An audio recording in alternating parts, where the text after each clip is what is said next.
교수님이 청소년 문화상담학과죠? 네.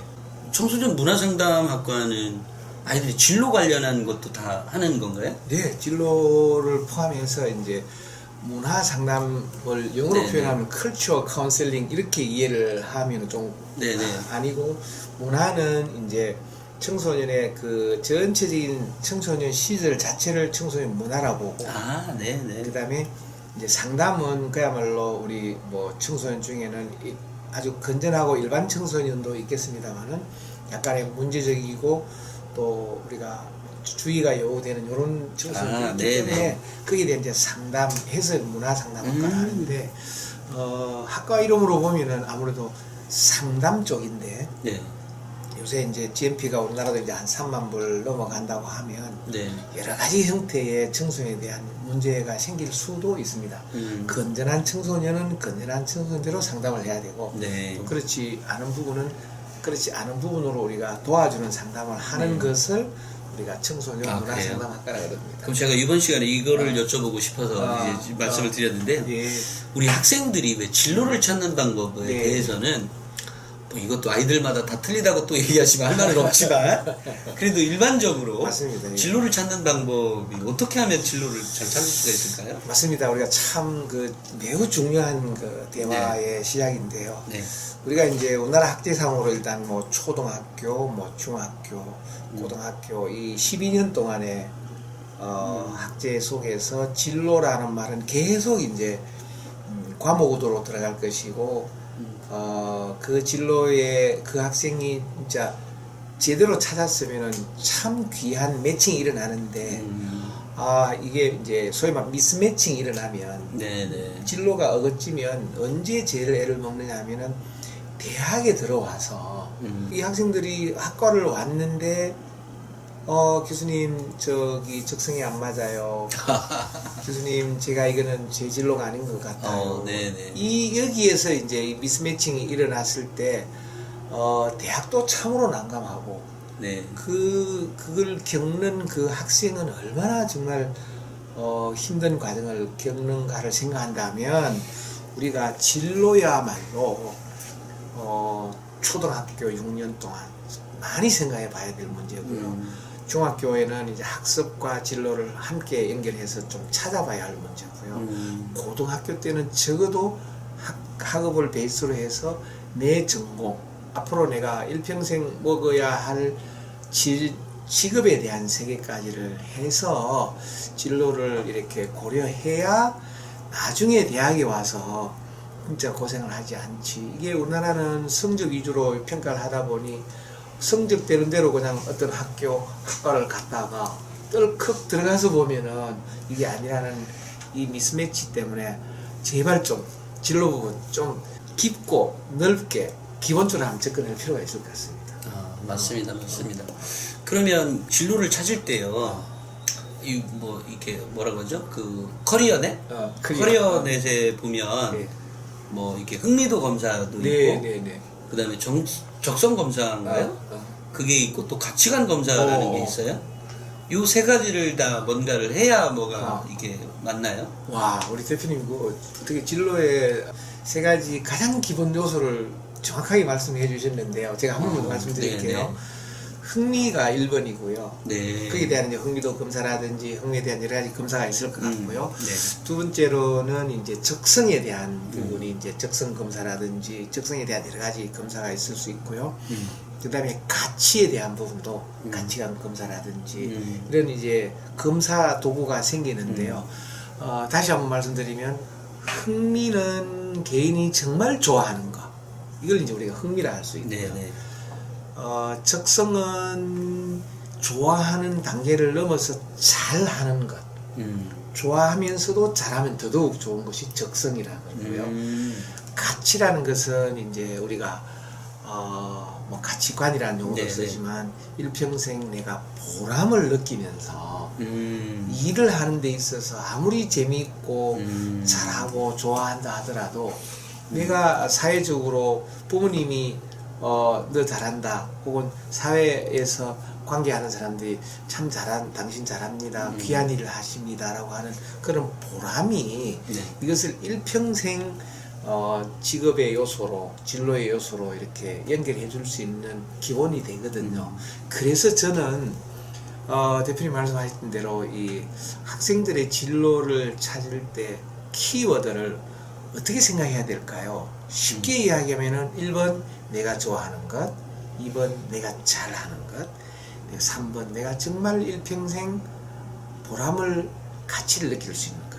요렇게 되는 그 기준을 가지고 부모님과 대화를 하든 친구와 또래 상담을 하든 밖에 있는 친인척과 이야기를 할 때도 그 세 가지 키워드를 가지고 하나씩 진로를 찾아간다면 상당히 아마 본인이 찾고자 하는 진로를 찾아갈 요소가 되지 않느냐, 그런 생각이 듭니다. 교수님, 이게 우리가 기사를 쓰려고 하다가 저도 해봤어요. 네. 제가 직접 이거를 예. 다 해보고 주위에 우리 직원들에게도 송 기자 자네도 해봐. 뭐 이렇게 해서 이제 다 네. 하도록 했는데요. 네. 하면서 느낀 것은 이 적성은 자기가 평소에 많이 경험해 본 것에 나와요. 그게 예를 들면 좋습니다. 한 요소입니다. 예를 들면 집에 왜 반려견이나 반려동물들을 키우는 아이들은 거기 적성 검사에 보면 자연 친화적 뭐 이런 게 나오는 거예요. 나올 수 경험 좋습니다. 네, 그게 원래 이 아이가 갖고 있었다는 거라기보단, 그러니까 그것도 있을지는 모르지만. 자서 경험적 요소. 그렇죠. 예. 그래서 제가 이것도 많이 해본 게 유리할 수 있구나. 그러니까 좋습니다. 예. 그래서 진로 교육이 막 다양한 걸 많이 시키게 하고 이러나 보죠. 맞습니다. 그래서 이제 체험이라는 요소가 나오고요. 이제 진로 교육이라는 용어가 나왔으니까 이 진로의 기본적인 개념에다가 이 진로 개발 혹은 진로 발달을 어떻게 이제 우리가 찾아 나갈 것이냐. 거기에서는 가르치는 교육도 있지만 본인이 그걸 체험할 수 있는 그런 요소가 있다면 얼마나 좋겠습니까?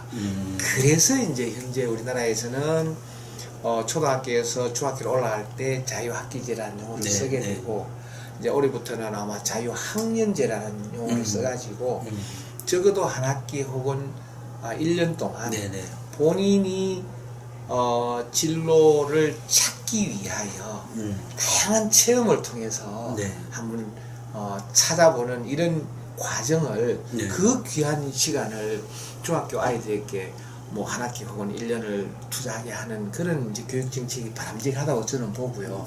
물론 뭐 일부는 또 뭐 공부는 언제 하냐 이렇게 할 수 있지만 그 공부가 그렇게 중요한 것만은 아니거든요. 그것보다는 한 학기 동안 혹은 1년 동안 우리 중학생에게 이런 자유학기제를 하는 것은 하나의 상징적 의미인데요. 고등학교 때는 그러면 그렇게 안 해야 되느냐? 지속적으로 해야 되는 거거든요. 그렇다고 고등학교 때 가서 자유학년제를 하자는 것이 아니라 적어도 내가 살아가는 중에서 내 진로는 좀 전에 대표님 이야기하셨던 그런 경험적 요소를 포함해서 또 공부를 해나가면서 또 상대방하고 이야기를 해나가면서 과연 내 적성은 어디에가 맞을 건지를 지속적으로 탐구하고 생각하고 체험하는 그런 과정을 통해서 나중에 대학의 전공을 정한다면 우리나라가 그 사회적 비용이 대학에 와서 이 미스매치 되는 것 때문에 엄청난 사회적 비용이 낭비되는 거거든요. 그래서 저는 이제 흥미는 자기가 좋아하는 건 누구보다 자기가 잘 알 테니까 적성은 상당히 상대적인 개념이고 미래적인 개념이고 이거는 그 절대적인 개념은 아니거든. 적성은 바뀔 수도 있는 거고 또 내 혼자 구체적이 될 수도 있지만 어떻게 보면 또 상대적이 될 수도 있고 이런 적성은 조금 이래 성격이 좀 다른 부분이라서 그럼에도 불구하고 경험을 포함해서 내가 잘하는 것을 우리는 적성이라 그러거든요. 근데 사람들이 이제 헷갈리는 것이 흥미적성 그러면 같은 걸로 이래 이해를 하는 수가 있어서 그래요. 적성은 흥미는 요 이제 우리가 한자로 쓰면은 미잖아요. 취미 혹은 뭐 흥미 이런 미자 돌리면 좀 재밌는 쪽이에요. 선호하는. 재미, 선호 이런 쪽이고요. 적성은 그래도 한자로 성자를 써놓은 것은 그게 여러 가지 복합적인 가치가 들어가 있는 거거든요.